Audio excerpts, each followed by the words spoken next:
All right, welcome back. Welcome back. You're watching a terrific Tuesday edition of Stop the Steal TV. Lots going on around the country.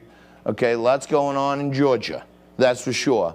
And I've been saying since election night, when we found out, or just thereafter, when we found out that both Georgia Senate races were going to come down to runoffs because no one supposedly hit the 50% plateau. You need 50% of the vote plus one vote. Neither candidate of both races hit it. So we knew we have runoffs. That's the center of the universe right now. Because if one way or another Donald Trump's challenges don't stand up, the only firewall we have between the complete demolition of American society as we know it is a majority in the U.S. Senate. Because if we lose that, we've literally lost our country. And one group that's working hard on making sure that does not happen is Heritage Action. And we're joined right now by Noah Weinrich from Heritage Action. Noah, I know you guys probably got every worker bee that you got available to you down there in Georgia or on the phone talking to people in Georgia. I really think that if the presidential election doesn't turn out the way that I would hope and probably you would hope, then the last firewall we have is Georgia. Because if we don't win at least one, I'd like to win both. These people are going to run roughshod over a constitution for as long as they want.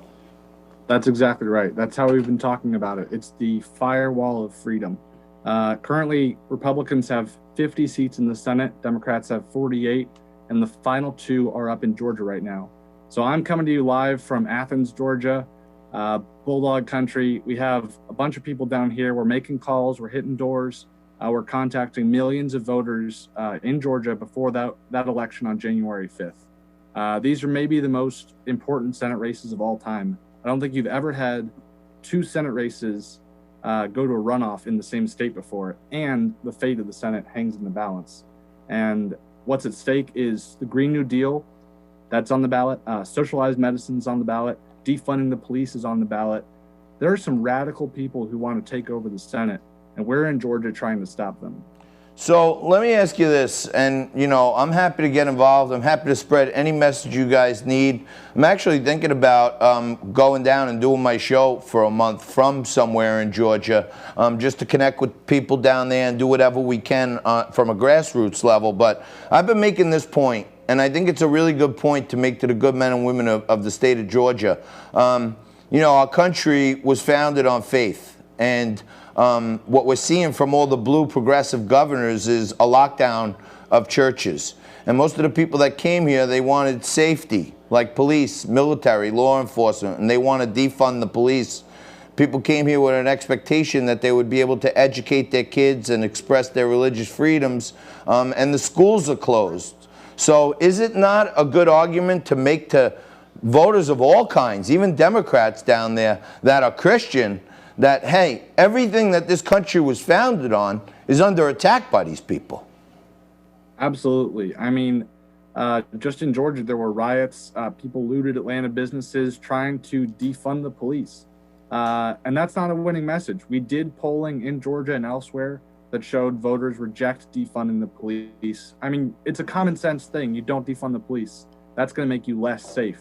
Everybody knows that. Only the people in Washington, D.C., and people working for Stacey Abrams think that defunding the police is going to be a good idea.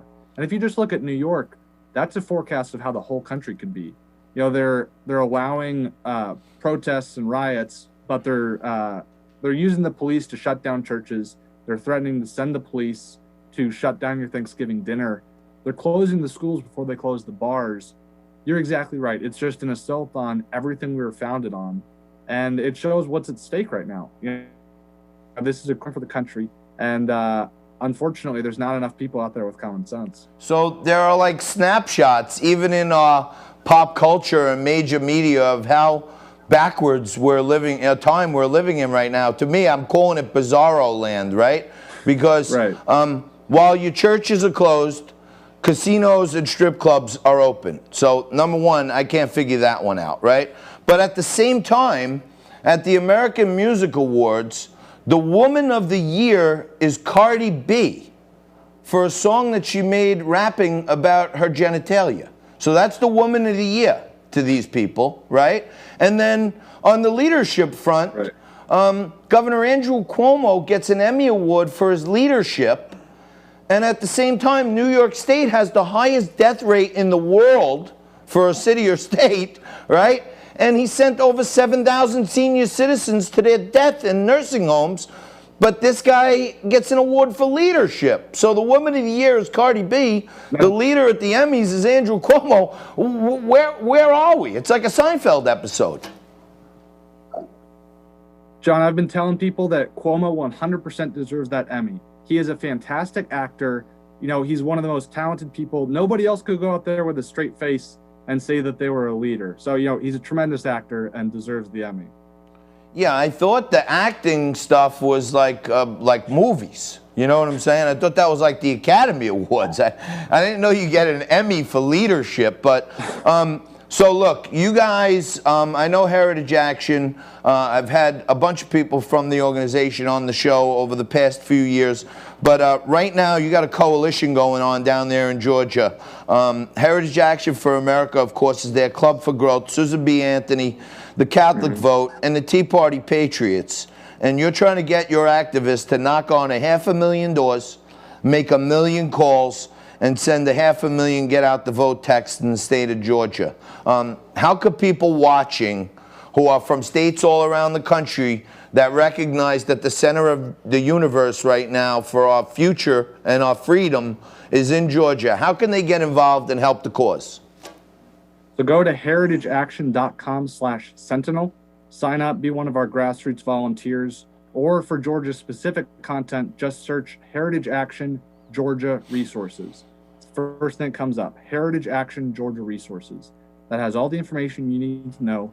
It allows you to sign up, read about the race, see what's at stake, text people, call people. We'd love to have you down here next month. We're going to be here through January 5th, making those calls. It's going to be great. We'd love to have your listeners join us, John. So we'd love to have you join us too. Hey, listen, we're on Biz Talk Radio all around the country. We're on Biz TV going to 44 million homes around the country, but a lot of those homes are in red states. I can tell you that. So, you know, and 70% of our audience is entrepreneurs and small business owners. So these are the people that are bearing the fruits right now of a Donald Trump administration of lower taxes and lower regulations. And those are the same people that know if we lose the Senate, then everything we know about freedom and capitalism is out the window. And it could be forever, actually. What effort are you guys making right now? You know, I was talking about today, the larger group of Americans are Christians. Like 70% of Americans identify as Christians, right? That's right. And that's not a color.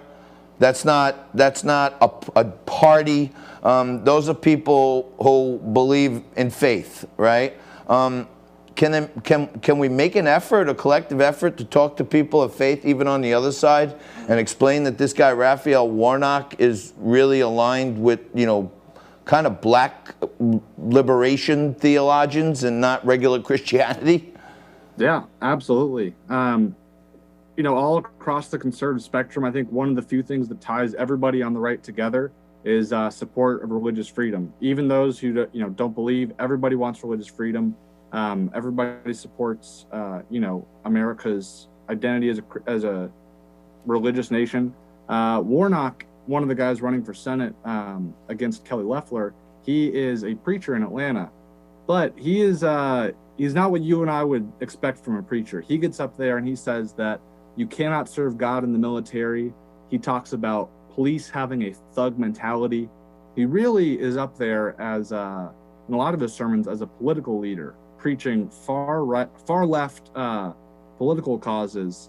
He's anti-military, anti-cop.